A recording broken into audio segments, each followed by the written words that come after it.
this is Vicki Gervais at the Greater Gainesville Chamber, and I'm delighted to welcome our current mayor, Harvey Ward, for the city of Gainesville. And Harvey is running for re-election again. So we're going to talk to him a little bit about his experiences and what he's looking forward to as he embarks on his re-election campaign. Harvey, welcome. Thank you so much, Vicki. I appreciate having the opportunity to talk to folks through this venue, and I appreciate the invitation. As you mentioned, I'm currently serving as mayor of the city of Gainesville, and have been since January of 2023, nearing the end of my first term, seeking my second term, which is, of course, we are term limited to 2 terms.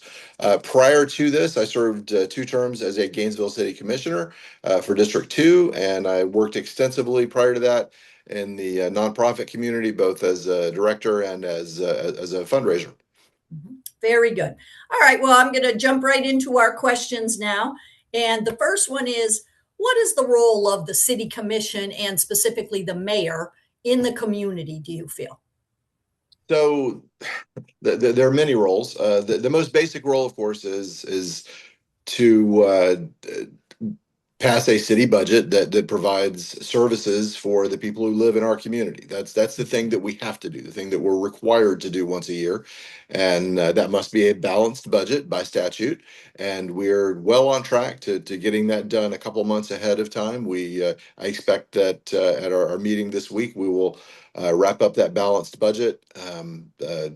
Doesn't have to be done until September, but I think we will, in principle, make all the agreements this week and be done with that so we can move on to other things. The rest of the city's code of ordinances is in the hands of the Gainesville City Commission. The mayor is a vote on the commission, 1 out of 7, but also sets the draft agenda with the city clerk and leads the meeting, which I will tell you is a very different thing than being part of the commission and not leading the meeting. We have these 12-hour meetings, and somebody, the mayor, has to be paying close attention to the entire meeting. There is no drifting off. There is no checking your messages. There is focusing the entire time on what's going on, who needs to speak, who just came in the door, all that sort of thing. So those are the very specific responsibilities. The mayor is also responsible for signing all the ordinances, all the resolutions, all the expenditures, all the ways that the city obligates itself to things. That ultimately has my name on it. And nobody ever talked to me about that before I was elected. But the first meeting, you sit down and you pass things, and you work through bonds and all that sort of thing. And then after the meeting, the clerk and the attorney bring you this big stack of papers that you're going to put your name on. The rest of the commission doesn't have to do that. The mayor has to do that. But the biggest and most important thing that we do, that any elected official does, and certainly the mayor does, is because people in every city know that you have a mayor. They may not know exactly what the job is, but they know that the mayor is a position that gets elected by the people to represent the people, to represent the community to people outside the community. So I take that responsibility very seriously. I am here to listen to our community and to make decisions based on what the ideas and the concerns and the questions and the hopes and the dreams that people bring to City Hall. It's my job to turn those to make sense of those and turn those into reality for all of us. And it's my job to be the number one representative, the mayor's job to be the number one representative of this community to other folks, to stand up when times are good and say, hey, look at Gainesville. We're one of the biggest cities in Florida, which is one of the biggest cities in the country. We are here and we're doing really great stuff. You should come see what we're doing. But also in times that are not so good, whether it's a storm or a variety of things that can happen to a community, it's the mayor's job to stand up and say, it's going to be okay.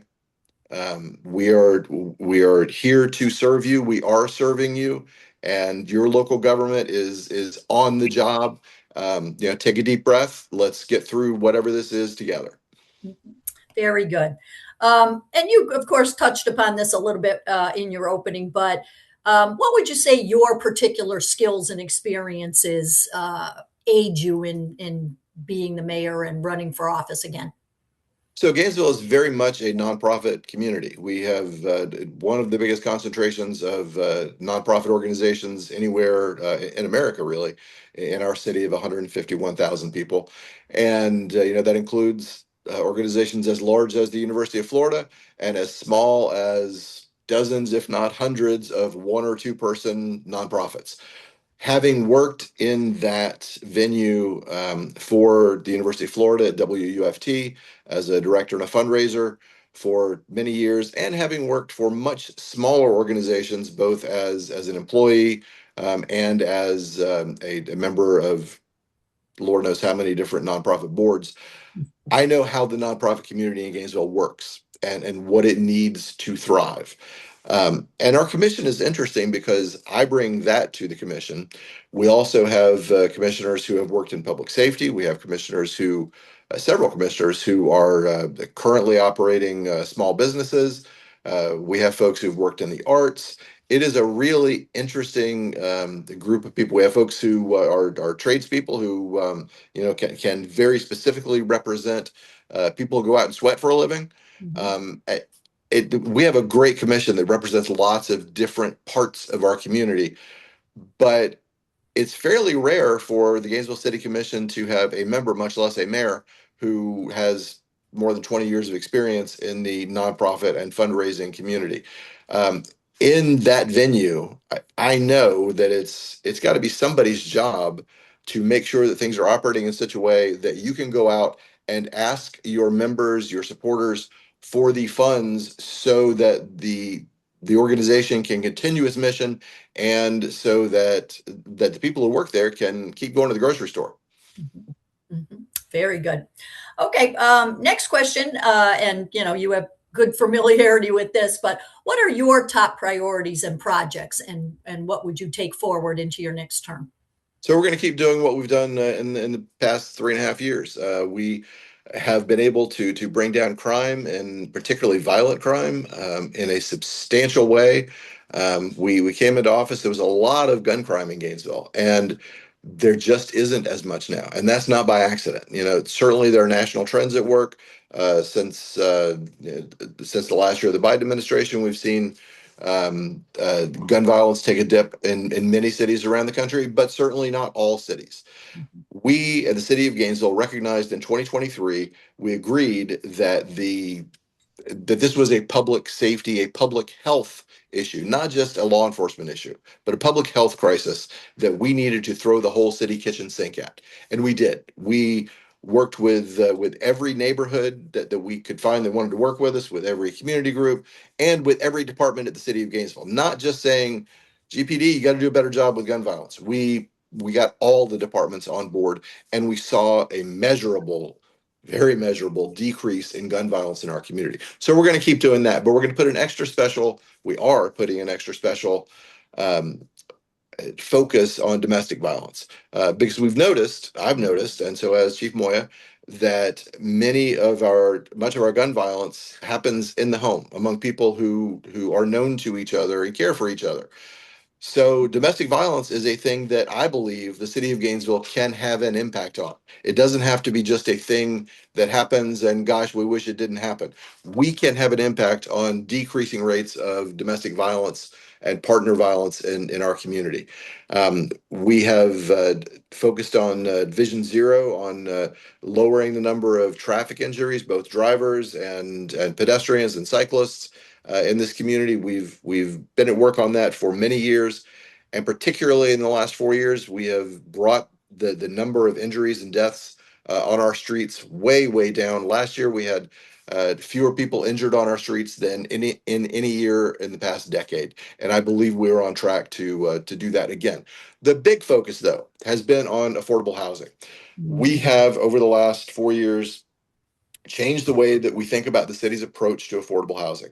And once again, we have thrown the kitchen sink at it. Everything from saying, how many lots does the city of Gainesville own that we don't have a purpose for? Let's get those in the hands of people who can build homes.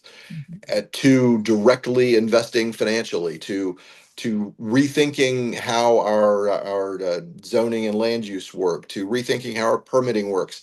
And because of that, because of that very focused approach to affordable housing from City Hall, the city of Gainesville has either built or is involved in building right now about 850 affordable homes in our community in less than 4 years.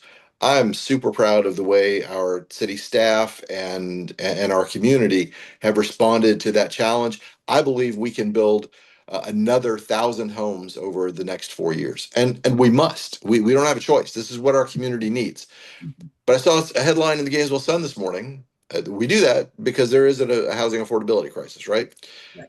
And I saw a headline in the Gainesville Sun this morning that indicated that um, that rents in Gainesville, as compared to last year, the last month as compared to the same month last year, are Yeah. down. I Mm, don't remember the last time that mm, happened. mm. So that is happening because we have made very intentional decisions at the city of Gainesville to create a space in which private industry can build more and in some cases more affordable homes, but just more is part of the issue. And the city itself has said we're going to be involved in the building as well. So we've made some common sense changes that help the private sector do it, and we have gotten involved ourselves to make sure that it happens. And we have evidence now that it works. That's awesome. All right. Well, here's another, perhaps a little more controversial discussion. Uh, Vicki, they're all controversial, believe me. Everything I know, it is amazing the things that you think just are going to float right by and then do not. But this one I do know has had a lot of conversation, and of course is going to have a lot of conversation going forward. What are your thoughts on the property tax amendment that's going to be on the ballot in the fall? So I would urge everyone, first of all, my thoughts, my vote is going to be no. Hmm. I don't have to think twice about that. Yeah. The money that I might save on city and county taxes will will be completely overshadowed by the increased insurance rates that this will almost certainly cause. Every city in Florida, if this passes, is going to have to cut nearly everything that cities and counties do. And this is an opportunity for cities and counties across Florida to talk to our neighbors about what it is we do, what we deliver, the value that we deliver. One very specific thing that is, I don't think the legislature considered at all in the day and a half special session that they wrote this in, is that we are going to end up, every city and every county, if this passes, is going to end up being able to afford less public safety. We're going to end up cutting not only in Gainesville and Alachua County, but across Florida. We will have to spend less money on fire services. Now, that sounds like, oh, you're just trying to scare us, Harvey. No, that is what is going to happen. Well, here's the thing. The money that cities and counties spend on fire services impacts your ISO rating, which is how insurance companies rate how much they charge you. If you live in a place that there is less risk of your home burning down because your city or your county have tremendous fire service support, then they don't charge you as much for insurance. If we can't provide as safe a community, particularly through fire services, they're going to charge you more for your property insurance. So anything you save is going to go up in a puff of smoke, pun intended, Mhm. when you get that next insurance bill. Mhm. That is going to happen. But also, we're going to be closing parks. People like parks. Quality of life is going to suffer. It is going to take longer to get permits. If you're in the business of building things, you're going to find that that takes longer because we'll have to let folks go in those departments. You're when someone in your home has a medical emergency, it's going to take longer for a health services worker through Gainesville Fire Rescue or whatever fire rescue service you ascribe to for your area. It's going to take them longer to get to your home. That means there's less chance of you surviving a medical emergency that we take for granted right now will not be a problem. Mhm. All these things are absolutely going to happen. The potholes in front of your home, whether you think you have great streets or bad streets, if you live way out, in the county and your streets are bad, they're gonna get worse because there won't be as many resources available to get that pothole filled. These are just absolute realities. This is a poorly considered I believe, vote grab. I think it's an opportunity to try to get folks out to the polls because they darn sure didn't think through the details and the consequences of this very well. I could talk about this for a very long time. I'm happy to talk to people individually or in groups about this because it is a problem. Now, the city of Gainesville will absolutely survive. We will find a way to make this work. Alachua County government will find a way to make this work. But the Florida League of Cities has indicated that, out of the 411 cities in Florida, there's a real good chance that about half of those just go away over the next 3 or 4 years if this passes. I don't think that's what Floridians actually want. Yeah. Okay. Terrific. All right. And then my final question for you is, what prompted you to run for reelection this time? So number one, we have unfinished business. I have a lot of good work that is in process that I want to get done. Um, we have in the next month, we're doing groundbreakings on two new fire stations. One rebuilt on Station 3 on 8th Avenue near Waldo Road. And we're going to build a brand new Fire Station 9 in the Southwest. Fire Station 9 has been in a trailer in Butler Plaza since 2017. We are building a state-of-the-art, large, expansive fire station that will better serve everybody who lives in Southwest Gainesville, and we're going to break the ground on that in just about a month. So we have many, many more of these things on the way. We have lots coming down the pipeline. I want to make sure we get all those things done. But more importantly, we haven't worked as hard as we need to on things like economic development in our community. I think that there is opportunity to bring lots of new business to Gainesville and to foster existing startups in our community. We can do all of this, and I've been at City Hall long enough to know most of the players throughout the community. And this is something I really, really want to work on for the next 4 years. I want to leave it all on the field. This is an opportunity to say I have done everything I could possibly do at City Hall. I've done everything for this community that I could think of to do, and I want to leave this better than when I came in. I could say that now, but there's so much more that we can accomplish over the next 4 years. A thing that I've learned since working at City Hall is that I really enjoy the minutia of this work. The weird zoning and land use details that are generally not the reason anybody runs for any elected office, but it's what we do every single meeting. And I've really come to enjoy that part of the work as well. And there are so many great opportunities for us in this community. I really want to turn the experience that I've developed at City Hall into a thing that benefits all 151 people in this community. Oh, I think we may have frozen there. Terrific. All right. I, Yeah. I No, we broke the got it. internet with that one. Sorry. Yeah, there we go with that passion. No, I think it was just a little delay. All the vocals came through. So now we've got just a minute or two more. So anything else that we didn't talk about that you wanted to cover, or you want to just close us out, bring this all home for us? So we know that America has challenges right now. We all know that. Nobody is under any illusion that everything's just chugging along perfectly. I believe that stability is key and that having someone with a steady hand on the wheel at City Hall matters right now, maybe more than ever. We have a new president at the University of Florida coming in, and I'm looking forward to working with Dr. Bell and really, bringing all the institutions in our community together once again, and making sure that Gainesville thrives through this process of uncertainty in our country. And I believe Gainesville can come out as a leader on the other end of this. When we are finally in a better place for our nation, I think that we can, the city of Gainesville will be a leader when we're all done with this. Terrific.